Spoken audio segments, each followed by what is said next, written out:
아직도 적고이네. 강남의 한 고급 웨딩홀 로비에 차갑게 울려 퍼진 조롱이었습니다. 낡은 양복을 입은 남자가 고개를 숙인 채 서 있었고 그 앞에서 두 명의 사내가 비웃음을 흘리고 있었습니다. 그때 예식장 입구가 열렸습니다. 검은색 고급 정장을 입은 5명의 중년 남성들이 일렬로 들어섰습니다. 그들의 가슴팩에는 테크인그룹이라는 로고가 선명했습니다. 국내 최대 반도체 기업의 임원진이었습니다. 회장님 축하드립니다. 5명이 동시에 낡은 양복의 남자를 향해 허리를 구부렸습니다. 90도로 깊게 정중하게 존경을 담아서 로비가 얼어붙었습니다. 조롱하던 두 사람의 얼굴이 순식간에 창백해졌고 하객들의 시선이 일제히 그 남자에게로 쏠렸습니다. 25년간 숨겨온 정체, 그리고 오늘 모든 것이 드러납니다. 이 놀라운 반전의 전체 이야기가 궁금하시다면 잠시 구독 버튼을 눌러주세요. 평범해 보이는 사람들의 숨겨진 이야기를 매일 전해드립니다. 자, 이제 시간을 되돌려 보겠습니다. 이틀 전 새벽 5시 서울 강남구의 한 오래된 아파트 14평 남짓한 작은 공간에서 한명수는 잠을 이루지 못하고 있었습니다. 58살의 명수는 침대 가장자리에 걸터 앉아 어둠 속에서 옷장을 바라보고 있었습니다. 명수는 천천히 일어나 옷장 문을 열었습니다. 가장 안쪽 오래된 상자 하나가 놓여 있었습니다. 25년 동안 단 한 번도 꺼내지 않았던 상자였습니다. 뚜껑을 열자 고급 명함 한 장이 보였습니다. 테크인그룹 회장 한명수, 금박으로 새겨진 글자가 희미한 새벽빛에 반짝였습니다. 명수는 명함을 손에 들고 한참을 바라보았습니다. 그의 손끝이 미세하게 떨렸습니다. 25년 전 사기를 당해 회사가 무너질 뻔했던 그날이 떠올랐습니다. 당시 명수는 33이었습니다. 작은 반도체 부품 회사를 운영하며 겨우 자리를 잡아가던 시절이었습니다. 그때 함께 일하던 동업자 2명이 있었습니다. 김태진과 최민규였습니다. 셋은 대형 프로젝트 하나를 따냈습니다. 10억 원 규모의 계약이었고 성공하면 회사가 크게 도약할 수 있는 기회였습니다. 하지만 거래처가 사기였습니다. 계약금을 받아 달아났고 명수의 회사는 하루아침에 15억 원의 빚을 떠안게 되었습니다. 그날 밤 김태진과 최민규는 명수를 찾아왔습니다. 사무실에서 둘은 차갑게 말했습니다. 명수야, 미안하지만 우리는 빠질게. 이건 내 책임이야. 명수는 그들을 붙잡았습니다. 같이 시작했고 같이 계약서에 도장을 찍었으니 함께 책임지자고 말했습니다. 하지만 태진은 비웃었습니다. 책임? 내가 판단을 잘못한 거잖아. 우리까지 왜 망해야 돼? 둘은 그렇게 떠났습니다. 그리고 일주일 뒤 명수가 거리에서 우연히 태진을 마주쳤을 때였습니다. 태진은 지나가는 지인에게 큰 소리로 말했습니다. 한명수, 걔 완전히 망했어. 원래 그럴 줄 알았지. 그 말을 듣는 순간 명수는 주먹을 쥐었습니다. 하지만 아무것도 하지 못했습니다. 자존심보다 빚이 먼저였습니다. 명수는 그날부터 미친 듯이 일했습니다. 낮에는 공장에서 직접 기계를 돌렸고 밤에는 영업을 뛰었습니다. 주말도 명절도 없었습니다. 아내와 3살배기 아들 준석이를 10평짜리 월세방에 두고 명수는 15억 원의 빚을 갚기 시작했습니다. 3년이 걸렸습니다. 빚을 모두 갚은 뒤 명수는 다시 회사를 일으켰습니다. 이번에는 혼자였습니다. 아무도 믿지 않았습니다. 오직 기술과 성실함만 믿었습니다. 그렇게 20년이 흘렀습니다. 작은 부품 회사는 국내 최대 반도체 기업 테크인그룹으로 성장했고 명수는 자산 3조 원대의 기업인이 되어 있었습니다. 하지만 명수는 여전히 14평 아파트에서 살았습니다. 여전히 20년 된 양복을 입었습니다. 그리고 무엇보다 아들 준석에게조차 자신이 테크인그룹 회장이라는 사실을 숨겼습니다. 준석이는 대학을 졸업하고 취업 준비를 할 때 아버지에게 물었습니다. 아빠 회사 이름이 뭐예요? 명수는 대답했습니다. 작은 부품 회사야. 너는 내 힘으로 취직해라. 준석이는 그렇게 수십 군데 회사에 이력서를 냈습니다. 그리고 우연히, 정말 우연히 테크인그룹에 합격했습니다. 명수는 인사팀에 단 한마디만 했습니다. 특혜 없이 뽑아라. 실력이 안 되면 떨어뜨려라. 준석이는 합격했고 지금은 평범한 대리로 일하고 있었습니다. 자기 아버지가 자기가 다니는 회사의 회장인 줄도 모른 채 명수는 명함을 다시 상자에 넣으며 중얼거렸습니다. 이틀만 더 참자. 결혼식만 끝나면 돼. 창밖으로 동이 트기 시작했습니다. 명수는 옷장에서 20년 된 낡은 양복을 꺼냈습니다. 아들의 결혼식에 입고 갈 옷이었습니다. 결혼식 전날 오후 명수는 아들 준석이와 함께 예식장 최종 점검을 하러 갔습니다. 강남의 고급 웨딩홀 앞에 도착했을 때 준석이의 표정이 굳어졌습니다. 아버지가 입고 온 낡은 양복을 본 순간이었습니다. 소매 끝이 헤어져 있었고 색도 발에 있었습니다. 준석이가 조심스럽게 말했습니다. 아버지, 내일 결혼식인데 새 양복 사는 게 어때요? 명수는 고개를 저었습니다. 이게 편해서 괜찮아. 준석이는 더 이상 말하지 못했습니다. 어린 시절부터 항상 그랬습니다. 아버지는 늘 낡은 옷을 입었고 늘 검소하게 살았습니다. 친구들이 놀러 왔을 때마다 준석이는 부끄러웠습니다. 초등학교 6학년 때였습니다. 반 친구 하나가 준석이네 집에 놀러 온 적이 있었습니다. 14평 아파트를 둘러본 친구는 다음 날 학교에서 말했습니다. 준석이네 집 진짜 좁더라. 아버지가 뭐 하시는데 저렇게 사냐? 그 말을 들은 준석이는 아무 대꾸도 하지 못했습니다. 집에 돌아와서도 아버지에게 묻지 못했습니다.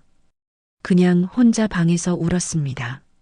중학교 때는 더 심했습니다. 학부모 참관 수업이 있었습니다. 다른 아이들의 부모는 모두 깔끔한 옷차림으로 왔습니다. 하지만 명수는 낡은 양복에 헤어진 구두를 신고 왔습니다. 담임 선생님이 학부모들에게 직업을 물었을 때 명수는 짧게 대답했습니다. 작은 회사 운영합니다. 그 말에 몇몇 학부모들이 힐끗 명수를 쳐다보았습니다. 준석이는 그 시선들이 칼처럼 느껴졌습니다. 수업이 끝난 뒤 아버지에게 화를 냈습니다. 아빠는 왜 맨날 그렇게 입고 다녀요? 창피하게. 명수는 아들을 조용히 바라보았습니다. 그리고 아무 말도 하지 않았습니다. 그냥 고개를 끄덕이고 돌아섰습니다. 그날 밤 준석이는 아버지가 방에서 혼자 앉아 있는 모습을 보았습니다. 불도 켜지 않은 채 어둠 속에서 창밖을 바라보고 있었습니다. 준석이는 미안하다는 말을 하려다가 그냥 문을 닫았습니다. 그 후로도 준석이는 아버지에게 여러 번 같은 말을 했습니다. 좀 더 좋은 집으로 이사 가자고, 새 차를 사자고, 좀 더 나은 옷을 입자고. 하지만 명수는 늘 같은 대답만 했습니다. 이게 편해서. 준석이는 점점 아버지와 거리를 두기 시작했습니다. 대학교 때는 거의 집에 들어가지 않았습니다. 군대를 다녀온 뒤에도 자취를 했습니다. 아버지의 검소한 삶이, 낡은 양복이, 그 모든 것이 싫었습니다. 취업을 하고 테크인그룹에 입사했을 때 준석이는 처음으로 자신감이 생겼습니다. 대기업 직원이라는 타이틀이 자랑스러웠습니다. 동기들과 회식을 할 때 당당하게 말할 수 있었습니다. 저는 테크인그룹 다녀요. 하지만 아버지 이야기는 절대 하지 않았습니다. 작은 회사를 운영한다는 것, 14평 아파트에 산다는 것, 그런 이야기는 숨겼습니다. 이제 결혼을 앞두고 있었습니다. 신부 수연이의 집안은 괜찮은 편이었습니다. 수연이의 아버지는 중견기업 임원이었고 어머니는 대학 교수였습니다. 처음 양가 상견례를 할 때 준석이는 떨렸습니다. 명수는 그날도 낡은 양복을 입고 왔습니다. 수연이의 부모님은 명수를 보고 살짝 놀란 표정을 지었습니다. 하지만 예의 바르게 대했습니다. 식사 자리에서 수연이의 아버지가 물었습니다. 사업은 어떤 걸 하십니까? 명수는 간단하게 대답했습니다. 반도체 부품 쪽입니다. 작은 규모고요. 수연이의 아버지는 고개를 끄덕였습니다. 더 이상 묻지 않았습니다. 준석이는 그 침묵이 불편했습니다. 자기 아버지가 초라하게 보이는 것 같았습니다. 지금 예식장 앞에서 준석이는 다시 한번 아버지의 낡은 양복을 바라보았습니다. 내일이면 수많은 하객들 앞에 서야 합니다. 수연이의 친척들도 올 것이고 회사 동료들도 올 것입니다. 준석이는 속으로 한숨을 쉬었습니다. 그리고 조용히 기도했습니다. 제발 아버지가 창피를 당하지 않게 해주세요. 하지만 준석이는 몰랐습니다. 정작 창피를 당할 사람은 따로 있다는 것을, 그리고 그 순간이 내일 다가온다는 것을. 명수는 예식장 안을 둘러보며 조용히 생각했습니다. 하루만 참자. 준석이가 회장 아들로 살면 평생 그 꼬리표를 달고 살아야 해. 내 힘으로 일어선 아이라는 걸 보여줘야 해. 두 사람은 말없이 예식장을 나섰습니다. 아버지와 아들 사이에는 보이지 않는 벽이 있었습니다. 그 벽은 내일 무너질 예정이었습니다. 결혼식 당일 아침, 명수는 새벽 5시에 눈을 떴습니다. 창밖은 맑았습니다. 그는 옷장에서 낡은 양복을 꺼내 입고 거울 앞에 섰습니다. 58배 얼굴에는 세월이 고스란히 남아 있었습니다. 명수는 주머니에서 작은 수첩을 꺼냈습니다. 첫 장에는 25년 전 사기를 당한 날짜와 두 이름이 적혀 있었습니다. 김태진, 최민규. 그는 수첩을 다시 넣고 조용히 집을 나섰습니다. 오전 10시 웨딩홀에 도착했습니다. 접수 직원은 명수의 양복을 훑어보며 물었습니다. 혼주이신가요? 신랑 아버지입니다. 직원은 잠시 당황했지만 곧 안내했습니다. 복도를 걷던 중 명수는 멀리서 낯익은 두 얼굴을 보았습니다. 김태진과 최민규였습니다. 25년 만에 재회였습니다.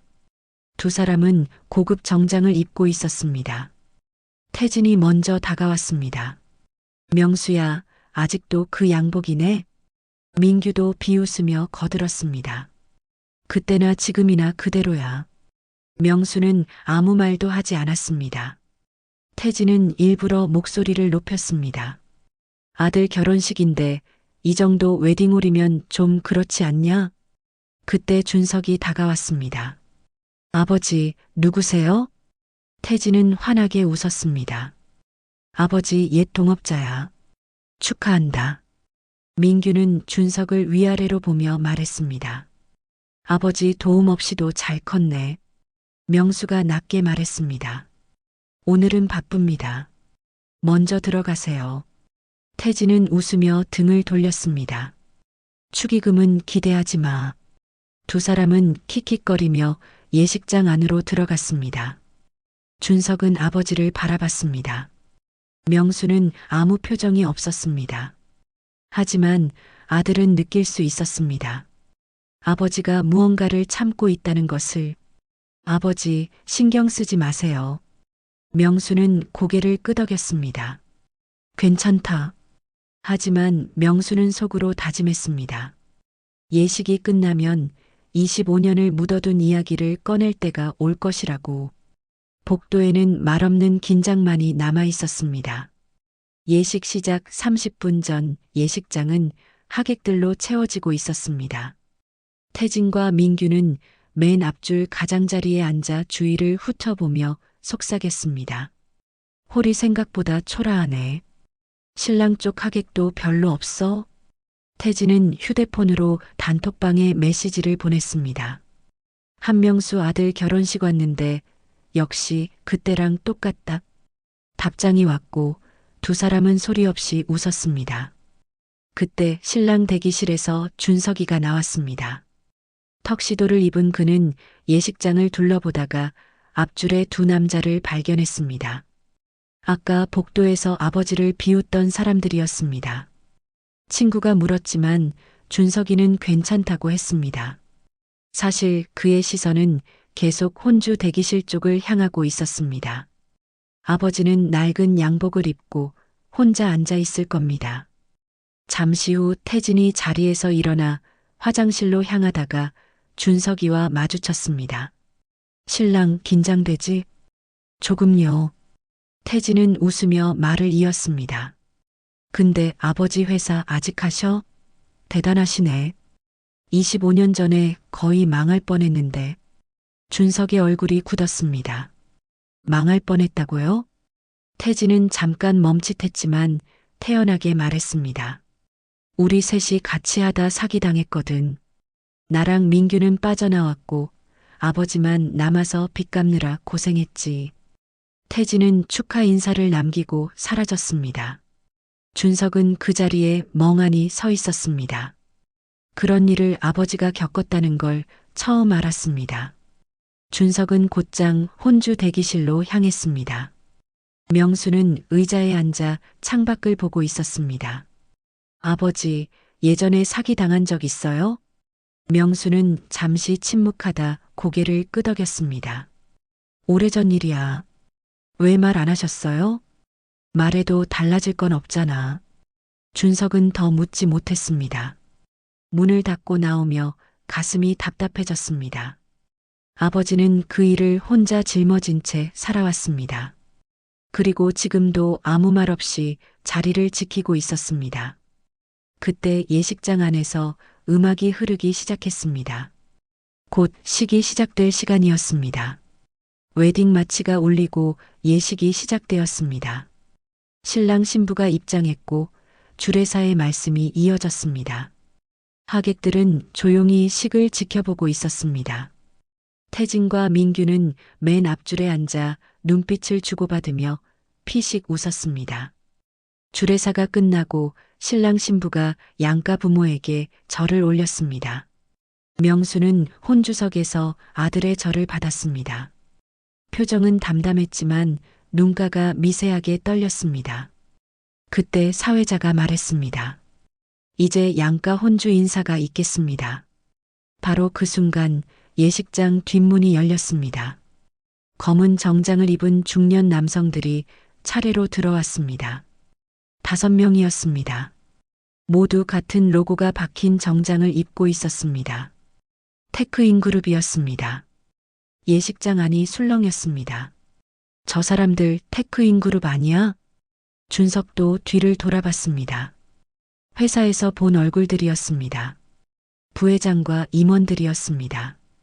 5명은 중앙 통로를 지나 혼주석 앞에 섰습니다. 그리고 맨 앞에 남자가 명수에게 허리를 깊이 숙였습니다. 회장님, 축하드립니다.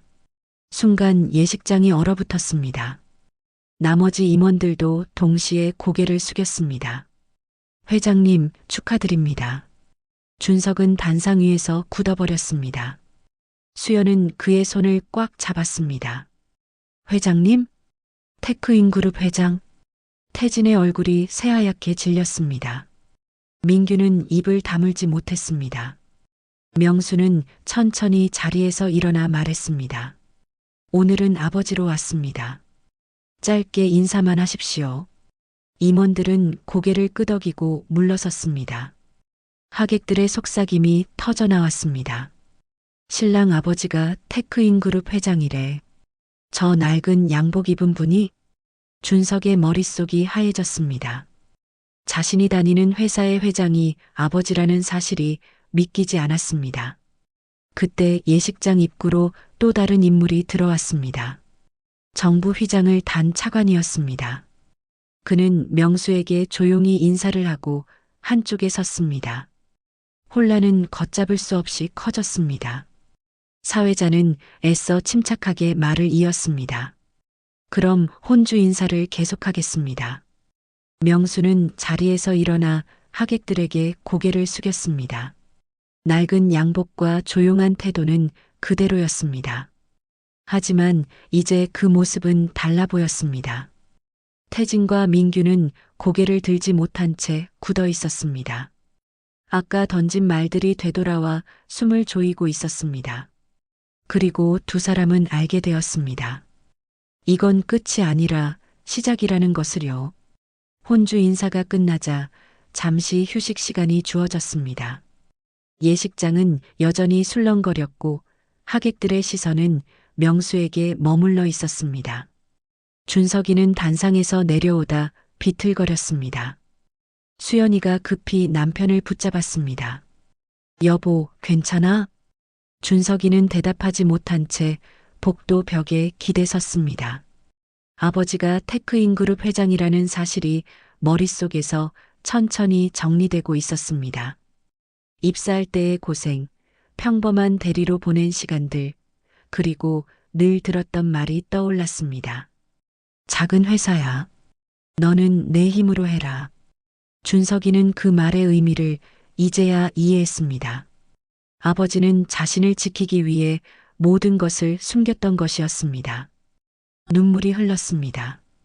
그때 복도 끝에서 명수가 걸어왔습니다. 부자는 서로를 바라봤습니다. 놀랐지? 준석이는 말 대신 고개를 끄덕였습니다. 미안하다. 말했어야 했는데.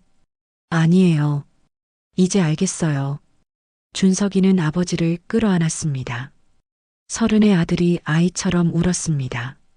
죄송해요. 제가 아버지를 부끄러워했어요. 괜찮다. 잠시 후 수연의 아버지가 다가와 고개를 숙였습니다. 사돈 뵙게 되어 영광입니다. 명수는 고개를 저었습니다. 그냥 아버지입니다. 그때 예식장 안에서 소란이 일었습니다. 단상 위에 박영우가 올라섰습니다. 잠시만 시간을 주십시오. 스크린에 단톡방 캡처가 떴습니다. 김태진의 메시지가 선명히 보였습니다. 한명수 아들 결혼식 왔는데 역시 그 모양임. 예식장이 얼어붙었습니다. 이어지는 메시지에 탄식이 흘러나왔습니다. 영우가 말했습니다. 25년 전 명수 형은 사기를 당하고 혼자 빚을 떠안았습니다. 도망친 사람은 따로 있었습니다. 하객들의 시선이 태진과 민규에게 향했습니다. 두 사람은 고개를 들지 못했습니다. 명수 형은 아들을 위해 모든 걸 숨겼습니다. 그게 아버지의 선택이었습니다. 예식장은 완전히 조용해졌습니다. 그리고 그 침묵은 두 사람에게 가장 무거운 심판이었습니다. 영호의 말이 끝나자 예식장은 침묵에 잠겼습니다. 태진과 민규는 고개를 들지 못했습니다. 하객들의 시선에는 분노와 경멸이 섞여 있었습니다. 태진이 비틀거리며 일어났습니다. 오해가 있습니다. 그땐 어쩔 수 없었습니다. 영우가 차갑게 물었습니다. 같이 도장을 찍고도 빚을 혼자 떠안게 한 게 어쩔 수 없는 일입니까? 태진은 대답하지 못했습니다. 민규가 변명했지만 영우는 휴대폰을 들어 보였습니다. 스크린에는 조롱이 담긴 메시지가 다시 떠올랐습니다. 아버지가 이 모양이니까 백도 없겠지. 한숨이 터졌습니다. 영우가 말했습니다. 준석 씨는 백이 없어서가 아닙니다. 아버지가 일부러 주지 않은 겁니다. 아들이 스스로 서게 하려고. 부회장 서인호가 일어나 고개를 숙였습니다. 저희도 오늘에서야 알았습니다. 준석 대리님은 3년 동안 특혜 없이 일했습니다.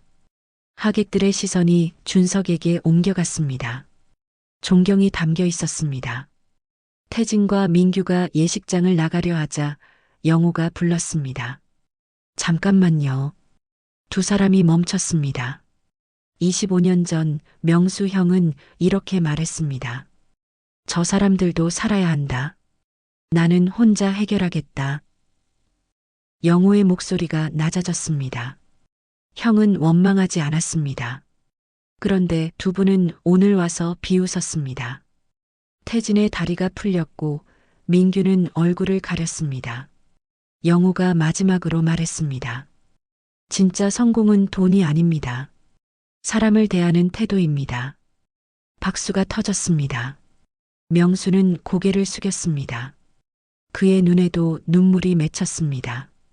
태진과 민규는 조용히 예식장을 떠났습니다.